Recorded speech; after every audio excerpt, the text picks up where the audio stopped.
The last lesson of the afternoon. इस poem के poet हैं D.H. लॉरेंस। जैसे कि हमने अपने पिछले वीडियो में पढ़ा था इसकी समरी के बारे में, पोइट ने जहाँ पे इस पोइम में एक क्लासरूम सिचुएशन को क्रिएट किया है। जो क्लासरूम होता है वहाँ पे अभी जो बेल चल रही थी, घंटी चल रही थी, वो लास्ट बेल चल रही थी स्कूल की। तो जो पोइट होता है, मीन्स जो टीचर होता है वहाँ पे, वो बड़ा डिप्रेस्ड हो जाता है स्टूडेंट्स के मूड को लेके। वो स्टूडेंट्स को पढ़ाना चाहता था बट स्टूडेंट्स पढ़ना नहीं चाहते थे। तो यही डिस्कस किया है उसने इस पोइम में। अगर आपको इसकी समरी करनी है इस last lesson of the afternoon, तो प्लीज डिस्क्रिप्शन में जाइए, चेक कीजिए, मैंने वहां लिंक डाल रखा है। चलिए इसके क्वेश्चन आंसर स्टार्ट करते हैं। क्वेश्चन नंबर 1 है इसका, what is the tone in the opening line of the poem. हमने बताना है कैसी टोन थी जब पोइम स्टार्ट हुई, तो उसकी ओपनिंग कैसी थी। आंसर है, the poem in the opening line contains a tone of bitter dispersion and disappointment at the thanklessness of the teacher's work. His students are not interested in the quest or hunt for knowledge and are unruly in their behavior. जैसे ही poem start होती है तो हमने देखा वहां पे जो teacher होता है वो क्या जगह, उसका जो मूड था वो डिस्पर्शन में था और डिसअपॉइंटमेंट में से उसकी उम्मीद जो थी वो पढ़ाना चाहता था स्टूडेंट्स को, मगर स्टूडेंट्स पढ़ना नहीं चाहते थे। At the thanklessness of the teachers work, तो टीचर पढ़ाना चाहता है, स्टूडेंट्स पढ़ना नहीं चाहते, वो थैंकलेस है। तो टीचर क्या हो जाता है, उसका जो बिहेवियर है, उसका जो मूड है, वो डिसअपॉइंट हो जाता है टीचर उस स्टेज पे। His students are not interested in the quest or the hunt for knowledge. जो उसके स्टूडेंट्स हैं वो किसी तरह से भी इंटरेस्टेड नहीं थे जो वो नॉलेज उनको देना चाहता था, वो नॉलेज को लेना ही नहीं चाहते। उनका बिहेवियर जो था बिल्कुल डिफरेंट था। एक्चुअली जो स्टूडेंट्स है वो भी थक चुके थे और जो टीचर था वो भी इस वक्त थक चुका था। जैसे कि आप देखते हैं इन रियल लाइफ में, जब हम स्कूल में जाते हैं तो स्टूडेंट्स जो होते हैं वो इंटरेस्टेड नहीं होते। जब हमारी लास्ट पीरियड होने लगता है तो उनका ध्यान क्या रहता है, जैसे ही बेल बजे और हम भागे और खेलने घर जाके, तो उनका ध्यान वहां नहीं होता। और टीचर भी जो होता है वो भी सारा दिन पढ़ा के क्या हो जाता है, थक जाता है। तो वो भी जब बच्चे पढ़ने नहीं जाते तो वो भी क्या सोचता है, चलो मैं भी वेट करता हूँ और बेल बजती है तो घर जाऊंगा। तो यही जो बात है उसने यहाँ पे पोइट ने इस पोइम में डिस्कस की है हमारे साथ। क्वेश्चन नंबर 2 है, who is the speaker of the poem. इस पोइम के स्पीकर कौन है। आंसर है, the poet who also happen to be a teacher is the speaker of the poem. Poet जो है, जो कि टीचर का रोल जहाँ पे प्ले कर रहा था, वही क्या है स्पीकर, मीन्स वही पोइम में वही बोल रहा है। स्पीकर का मीन्स जो पोइम में जो वो बातें कर रहा है हमारे साथ इंसान को, उसको बोलते हैं स्पीकर। तो उसने वो टीचर बात कर रहा है। टीचर कौन था, पोइट ही खुद एक टीचर था। क्वेश्चन नंबर 3 है, what are the peoples regarded as. Why has the teacher failed to hold them and urge them any more. जो पीपल्स हैं, पीपल्स मीन्स बच्चे, पीपल्स को उसने किसके साथ यहाँ पे रिलेट किया है इस पोइम में। Why has the teacher failed to haul them? और टीचर क्यों फेल हो जाता है, क्यों वो उन जो स्टूडेंट्स थे, जो क्लास में बैठे हुए बच्चे थे, उनको वो काबू नहीं कर पाया।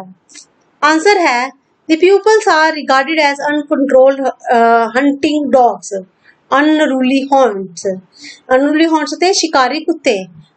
जो प्यूपल्स हैं, जहाँ पे जो बच्चे हैं, टीचर ने उसको शिकारी कुत्तों के साथ रिलेट किया है। जैसे कि शिकारी कुत्ते काबू में नहीं आते, वैसे ही इस वक्त इस लास्ट बेल में भी बच्चे टीचर के काबू में नहीं आते। The teacher has failed to haul them or urge them anymore because the pupils have no interest in learning।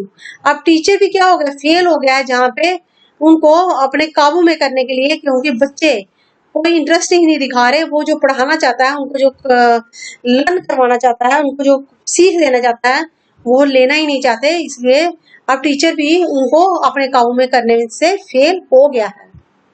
Question number 4 है, which words or phrases in the stanza second convey the mood of the speaker।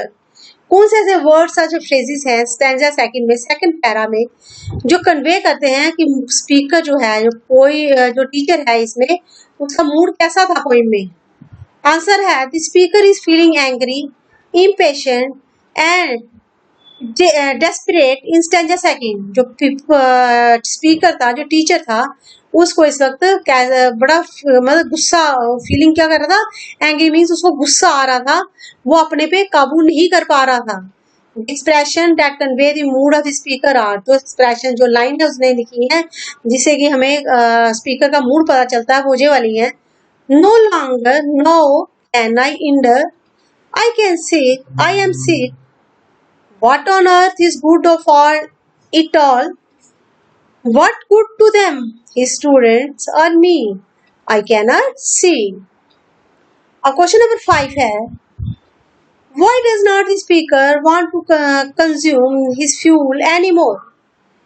जो teacher है यहाँ पे, speaker जिसको हम बोल रहे हैं, वो जो उसके पास जो एनर्जी बची है, फ्यूल मैंने यहाँ पे एनर्जी, उसके पास जो एनर्जी बची है वो उसको कंज्यूम क्यों नहीं करना चाहता है, उसको खत्म क्यों नहीं करना चाहता यहाँ पे। आंसर है the speaker does not want to waste the last year fuel energy of his life any more, because he feels that it is mere wastage of time and energy to teach to the students who hate to chase knowledge. Teacher कहता है कि मेरे पास जितना भी fuel है, मेरे पास जितनी भी एनर्जी है, अब मैं उसको किसी भी वजह से उसको खत्म नहीं करूंगा। क्यों नहीं खत्म करेगा? बिकॉज ही फील्स, महसूस करता है, that it is mayor wastage of time and energy. उसको लग रहा है कि अगर मैं और इनको पढ़ाने की कोशिश करूंगा तो ये सब वेस्टेज है, टाइम की और एनर्जी की, मतलब मेरी फ्यूल की सारी वेस्टेज है। To teach to the students, उन स्टूडेंट्स को पढ़ाने के लिए जो वो नॉलेज वो लेना ही नहीं चाहते, चीज मैंने अपने अंदर उसको लेना नहीं चाहते। हेट होता है नफरत, वो उस नॉलेज को लेने में नफरत महसूस कर रहे हैं, वो लेना ही नहीं चाहते। तो वो टीचर कहता है मैं क्यों अपनी जो मेरे पास एनर्जी है उसको मैं जहाँ पे खत्म करूं। क्वेश्चन नंबर 6 है, what do you think take the toll of their punishment means? इस वर्ड जो लाइन है इसका यहाँ पे क्या मतलब है, मीनिंग क्या है उस लाइन का? आंसर है this means that he has sunk to the very lowest point of his life and cannot sink any further or take this kind of life anymore. He has attempted his level best to mold the students, but in turn he does not gain any positive results. Hence he feels insulted. He feels that he has been rewarded with punishment. He decided here that he will not take this any longer. वो जो है वो जहाँ पे इतना थक चुका था, उसने यहाँ पे लिखा है this means that he sunk to the very lowest point of his life and cannot sink any further or take this kind of life anymore. Point यहाँ पे उनको वो अपने बच्चों को काबू में करना चाहता, मीन्स उन बच्चों को वो पढ़ाना चाहता था मगर बच्चे पढ़ना ही नहीं चाहते थे, इसलिए वो कहता है कि अब मैं इन पे अपनी लाइफ जो मेरी फ्यूल है उसको और खराब नहीं करूंगा। He has attempted his level best to mold the students, but in turn he does not gain any positive result. वो अपनी पूरी एनर्जी, जितनी भी ताकत थी उसके अंदर, वो उन पे लगा देता है, उनको शेप में लाने के लिए, मोल्ड में लाने के लिए, मीन्स होता है उसको नॉलेज देने के लिए उसने पूरी कोशिश की कि बच्चे जो मैं पढ़ाना चाहता हूँ पढ़ लें, बट इसका कोई भी पॉजिटिव रिजल्ट नहीं आया। Hence he feels insulted, इसलिए उसको अपने अंदर महसूस होने लगा कि ये तो मेरी इंसल्ट है कि मैं बच्चों को पढ़ाना चाहता हूँ, बच्चे पढ़ नहीं रहे, तो ये तो मेरी इंसल्ट है। He feels that he has been rewarded with punishment. वो उसने सोचा बाद में कि मैं उनको पनिश करूँ, मगर उसने सोचा इसका भी कोई फायदा नहीं है। He decided here that he will not take this any long. इसलिए उसने बाद में यही डिसाइड किया कि अब मैं इनको जो नॉलेज देना चाहता हूँ अब मैं ऐसा नहीं करूंगा, क्योंकि ये नॉलेज लेना नहीं चाहते। फिर उसने ये डिसाइड किया कि मैं भी ऐसे ही बैठा रहूंगा और इंतजार करूंगा बेल का कि कब बेल बजती है और मैं अपनी एनर्जी को बचा के अपने घर पे जाके उसको कहीं और यूज करूंगा। क्वेश्चन नंबर 7 है, why does the teacher feel that his teaching and the pupils learning are both purposeless? Teacher क्यों ऐसा फील करता है, क्यों महसूस करता है? उसको लगता है कि जो मैं पढ़ाना चाहता हूँ, वो जो ये बच्चे हैं जिनको मैं पढ़ाना और नॉलेज देना चाहता हूँ, उसके सब पर्पसलेस है, क्योंकि वो बच्चे नॉलेज लेना ही नहीं आते। Pick out the words and the phrases which show that he shares his pupils in difference to their work. इस जो पोइम है इसके बीच में ऐसे वर्ड्स और फ्रेजेस कौन से हैं जो चीज को शो करते हैं वो हमने बताने हैं. आंसर है the teacher feels that his teaching and the pupils learning are both purposeless. Because in spite of hard efforts to teach learning to the students, he has failed to obtain any positive outcomes from them. Teacher यहाँ पे feel करता है कि उसने जो बच्चों को पढ़ाने की कोशिश की, that is teaching and the peoples learning, जो मैं पढ़ाना चाहता हूँ और वो जो पढ़ना चाहते हैं ये सब पर्पसलेस है. क्योंकि in spite of the hard efforts, मेरी इतने जतन इतनी मेहनत करने के बावजूद कि मैं उनको पढ़ाना चाहता हूँ, he has failed to obtain any positive outcomes from them. वो फेल हो जाता है क्योंकि वहां से कोई भी पॉजिटिव रिजल्ट नहीं आता क्योंकि वो बच्चे पढ़ना नहीं चाहते थे. Here are some words and phrases shows that he shares his pupils in difference to their work. जो कुछ वर्ड्स और फ्रेजेस जो ये चीजें शो करते हैं कि बच्चे पढ़ना ही नहीं चाहते थे, वो जो पढ़ाना चाहता था वो इस तरह से है इस पोएम में जो लिखे गए हैं. फर्स्ट है I will not waste my soul. I do not and will not. Poem जो है, पोइट जो है, जहाँ पे स्पीकर है इस पोइम का, वही वो जहाँ पे बोल रहा है I will not and I will not waste my soul. मैं अब नहीं मेहनत करना चाहता, जो मेरे पास एनर्जी बची है मैं उसको वेस्ट नहीं करना चाहता.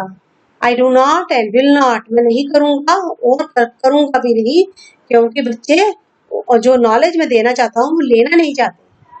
सेकंड है इट आज गोज डाउन टू सम अबाइस. उसको लगता है कि जो मैं पढ़ा रहा हूँ वो अबाइस एक खड्डे में गिर रहा है, मतलब कि कहीं एक खड्डा है वहां पे और जो मैं पढ़ाता जा रहा हूँ वो गहरे खड्डे में गिरता जा रहा है. अब क्वेश्चन नंबर 8 है इसका, do you find any connection between the beginning and the ending of the poem. क्या आपको लगता है कोई कनेक्शन है, जैसे पोएम स्टार्ट हुई या एंड हुई उन दोनों के बीच में कोई कनेक्शन है या नहीं. आंसर है there is a well knit connection between the beginning and the ending of the poem. Poem poet चाहता है जहाँ पे एक हम जो सोचते हैं कि मतलब कि उसके बीच में बहुत वेल नीड मैंने अच्छा बुना हुआ एक कनेक्शन है पोएम की बिगिनिंग के बीच में और एंड के बीच में. In the beginning the teacher has been shown as pessimistic who does not want to teach his students because they are unwilling to learn. जब पोएम स्टार्ट होती है तो टीचर क्या होता है, वो पेसिमिस्ट हो जाता है, वो पढ़ाना नहीं चाहता बच्चों को क्योंकि बच्चे पढ़ना ही नहीं चाहते थे. तो वो कहता है कि मैं क्यों उनको पढ़ाऊं अगर वो नॉलेज जो मैं देना चाहता हूँ वो लेना ही नहीं चाहते. But in the middle he becomes a very optimistic and wants to utilize his energy to teach them. But जैसे जैसे पोएम बीच में पहुंचती है, मिडिल में पहुंचती है, तो पोइट फिर से सोचता है, स्पीकर जो टीचर था फिर से सोचता है कि मैं इन बच्चों को पढ़ाता हूँ, कोशिश करता हूँ चाहे ये कुछ पढ़े तो मैं अपनी एनर्जी थोड़ी यूज करता हूँ. But again at the end he gets a negative response from them. But जैसे जैसे पोइम आगे आगे चलती जाती है तो जो बच्चों का रिस्पॉन्स होता है वो नहीं आता, नेगेटिव रिस्पॉन्स आता है एंड बिकम्स पेसिमिस्टिक अगेन. इस तरह से जो टीचर होता है फिर से पेसिमिस्टिक बन जाता है, वो कहता है मैं इन बच्चों को नहीं पढ़ाऊंगा. He finally resolved is to sit it out, wait for the well, and not drain his strength, but keep it to the life for his own life. इसलिए वो ये सोचता है कि मैं जहाँ पे बैठा रहूंगा और वेट करूंगा कि कब बेल बजे और मेरे पास जो एनर्जी बची हुई है, जो लास्ट फ्यूल बची है मेरे पास, वो मैं अपने लिए यूज करूं. जब मैं अपने घर जाऊं तो मैं अपनी जिंदगी में उसको यूज करूं, अपनी लाइफ में यूज करूं. तो इस तरह से बच्चों ये जो हमारी पोइम थी इसके जो क्वेश्चन आंसर्स थे last lesson of the afternoon खत्म हो चुके हैं. अगर आपको इसमें से कुछ समझ नहीं आया, किसी वर्ड मीनिंग या कोई लाइन, तो प्लीज कमेंट कीजिए, मैं जल्दी से जल्दी रिप्लाई करने की कोशिश करूंगी. चलिए स्टूडेंट्स, अब आपकी टर्न है. सबसे फर्स्ट क्वेश्चन है, ये जो टीचर था उसने स्टूडेंट्स को किसके साथ रिलेट किया था. ठीक है, वो स्टूडेंट्स को किसके साथ बताता था कि उसने यहाँ पे पोएम में उनको किसके साथ रिलेट किया था, ये आपने आंसर करना है. क्वेश्चन नंबर 2 है, जो टीचर था उसके आगे कितनी कॉपीज पड़ी थी जो उसने चेक करनी थी. क्वेश्चन नंबर 3 है, जो पोइट था जहाँ पे, जो कि टीचर भी है, इस पोएम के बीच में क्या वो पेसिमिस्टिक था या ऑप्टिमिस्टिक था. प्लीज कमेंट करके मुझे जरूर बताइएगा अपने आंसर्स, मैं वेट करूंगी। इसके अलावा अगर आपको किसी और लेसन में या पोइम में किसी भी तरह की कोई प्रॉब्लम आ रही है तो प्लीज डिस्क्रिप्शन में जाइए, मैंने वहां लिंक्स डाल रखे हैं, तो वहां से आप बाकी क्वेश्चन आंसर्स या पोइम्स की समरीज वगैरह जो भी है वहां से आप कर सकते हैं। अगर आपको और भी कोई प्रॉब्लम आ रही है प्लीज कमेंट कीजिए, मैं जल्दी से जल्दी रिप्लाई करने की कोशिश करूंगी। Thank you and have a nice day.